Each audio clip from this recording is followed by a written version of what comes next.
Everything coming out of Watkins Glen this weekend feels bigger than just the race itself. Honestly, this was one of those NASCAR weekends where the drama off the track almost overshadowed what happened on it. Right now, there are two major stories that have the entire NASCAR community talking. The first involves Kyle Busch after a surprising radio message during the race left fans seriously concerned about his condition. What people heard over the team radio didn't sound like the usual frustrated Kyle Busch fans are used to hearing. It sounded different, tired, drained, and almost emotional. The second story has fans furious with NASCAR after new footage surfaced showing a brutal wreck that somehow never brought out a caution flag. Once the onboard angles started spreading online, reactions exploded immediately, especially because the live broadcast barely focused on the incident at all. And honestly, both of these situations point to something NASCAR fans have been noticing more and more this season. The pressure inside the sport feels heavier than ever right now.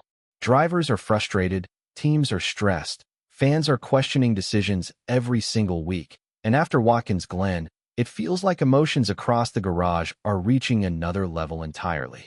The biggest story coming out of Watkins Glen has to be Kyle Busch. Even though he finally put together one of his strongest performances of the season, the biggest conversation afterward wasn't actually about the finish itself. It was about what fans heard over the radio during the race. Late in the event, Busch suddenly asked his Richard Childress Racing team to locate Dr. William Heisel after the race, and the tone in his voice instantly caught people's attention. There was no sarcasm, no anger, and no joking around. He sounded completely exhausted.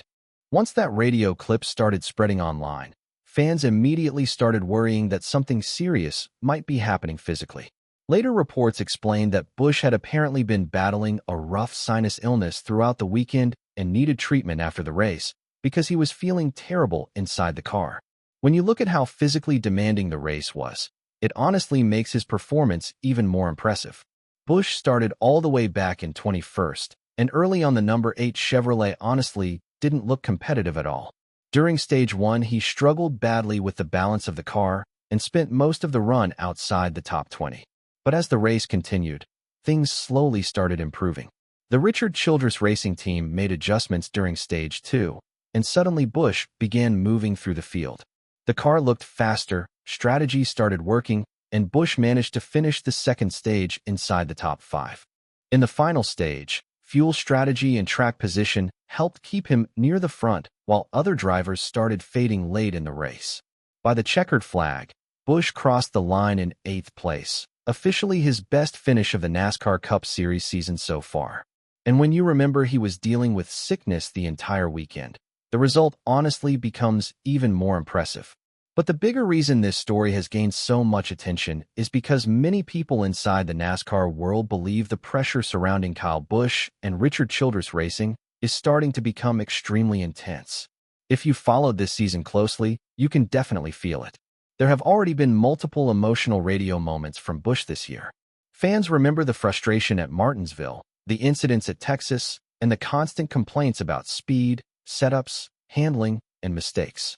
Almost every weekend feels emotionally exhausting around that number 8 team right now. The difference is that years ago, during Busch's prime with Joe Gibbs Racing, those emotional radio outbursts usually ended with victories. Kyle Busch could be furious for 3 straight hours and still end up celebrating in victory lane by the end of the night. That's what made Rowdy so dangerous. But now the wins aren't there anymore, and when the trophies disappear, the frustration suddenly feels much heavier. There's also growing talk around the garage that the emotional tension surrounding the number 8 team has become difficult at times for everyone involved. Nobody publicly is attacking each other, but you can absolutely sense the pressure building week after week. And this is where the conversation starts getting uncomfortable for NASCAR fans. Kyle Busch is now in the later stages of his career. Nobody doubts his talent, but fans and insiders are beginning to wonder whether years of nonstop pressure, frustration, and intensity are finally starting to wear him down mentally and physically. Even Kevin Harvick recently suggested that Busch may not have many elite options outside of Richard Childress Racing moving forward, which adds even more pressure because this partnership almost needs to work. That's why Watkins Glen felt emotional for a lot of fans watching.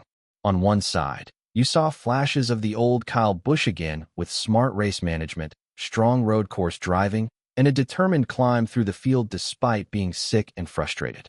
But on the other side, you also heard a veteran driver who sounds mentally exhausted and desperate to stop the season from completely spiraling away. And speaking of NASCAR fans being furious after Watkins Glen, the second major story today has exploded online after people saw new footage of Cody's massive crash late in the race. With only a handful of laps remaining, Ware lost control exiting turn 7 while running behind Ricky Stenhouse Jr. The car slammed hard into the tire barriers in a violent head-on impact before spinning back toward the racing surface. Once the onboard footage surfaced online later, fans immediately started asking the same question. How did NASCAR not throw a caution flag for that? Many fans were shocked the race stayed green after such a violent crash, especially because new angles appeared to show visible damage to the barrier itself from how hard the impact was. At the same time, a lot of criticism also started targeting Fox NASCAR because viewers felt the broadcast barely acknowledged the wreck live. The incident was shown very briefly before coverage moved on almost immediately, and fans online were furious once the more dramatic onboard footage started circulating afterward. Some people even argued the wreck looked worse than earlier incidents in the race that actually did bring out cautions. To be fair, Ware was eventually able to drive the damaged car away under green, and NASCAR officials likely believed the situation remained under control. But this is exactly where NASCAR fans continue getting frustrated: consistency. Every single week there seems to be another debate about caution calls. Sometimes fans think NASCAR throws yellows too quickly, while other times people are stunned dangerous crashes somehow stay green. Watkins Glen became another example of that ongoing argument between NASCAR officials and the fan base. Meanwhile, all of this chaos unfolded during another unbelievable road course performance from Shane Van Gisbergen. SVG once again looked completely dominant on a road course and delivered another massive victory for Trackhouse Racing after an incredible late race drive. Watching Shane Van Gisbergen on road courses right now honestly feels like watching a specialist dominate some of the best stock car drivers in the world at their own sport. After the race, SVG praised the Trackhouse team for improving the car after practice and qualifying, while also crediting the strategy calls that helped position him perfectly near the end. And that's becoming another huge storyline this season. Every time NASCAR heads to a road course, Shane Van Gisbergen immediately feels like the favorite. Overall, Watkins Glen just felt emotionally intense from every direction. You had Kyle Busch battling illness while trying to survive constant pressure surrounding his future with Richard Childress Racing. You had fans furious over NASCAR's decision not to throw a caution for Ware's crash. You had Fox getting criticized online for missing major moments during the broadcast, and you had tempers rising again throughout the garage. More than anything, you can feel how intense this season is becoming as the pressure continues building week after week. Every race feels massive now. Every mistake becomes a headline. Every emotional radio message spreads instantly online, and every officiating decision turns into a huge debate among fans. Honestly, that's part of what makes NASCAR so fascinating right now. The emotions are real, the tension is real, and after Watkins Glen, it feels like everybody inside the sport is operating under enormous pressure.